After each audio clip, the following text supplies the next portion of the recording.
Bismillahirrahmanirrahim. Assalamualaikum warahmatullahi wabarakatuh. Baiklah, saya akan memulai presentasi tentang penjadwalan proses mata kuliah sistem operasi. Yang pertama, saya akan menjelaskan tentang priorities non-primitive. Non-primitive algoritma didesain agar setelah proses yang sedang berjalan memasuki negara dalam kurung adalah proses diperbolehkan, tidak dihapus dari prosesor sampai selesai dengan waktu layanan dalam kurung secara eksplisit atau hasil prosesor. Bila CPU telah dialokasikan dalam kurung schedule ke suatu proses, maka proses tersebut dapat menggunakan CPU tersebut sampai proses tersebut blok karena request I_O atau terminate. Konteks strip switch buka kurung tutup kurung dipanggil hanya ketika proses dihentikan atau blok. Di bawah terdapat tabel contoh dari non-primitive proses, ripple time, burst time, priority. Proses disebut P1, P2, P3, P4, P5, P6. Sedangkan ripple time 0, 1, 2 dan seterusnya. Burst time 4, 5, 1, 2, 3, 6. Priority 4, 5, 7. Yang paling besar atau highest. 2, 1 lowest atau yang paling rendah.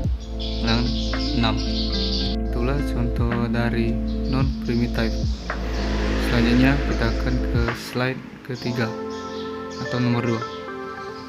Ini dia slide ketiga.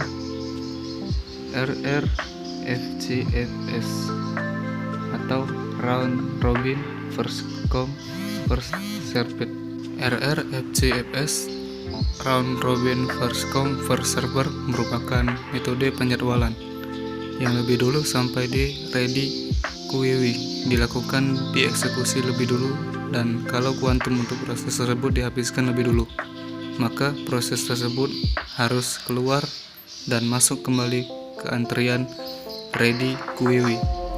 Diketahui RR strip FCFS dengan kuantum sama dengan 3 dengan tabel proses P1, P2, P3, P4, P5. Ripple time 0, 2, 3, 5, 9. Burst time 10, 8, 12, 5, 1. Dan yang di bawah adalah rumus dari tabel di atas. Selanjutnya ke slide nomor 4.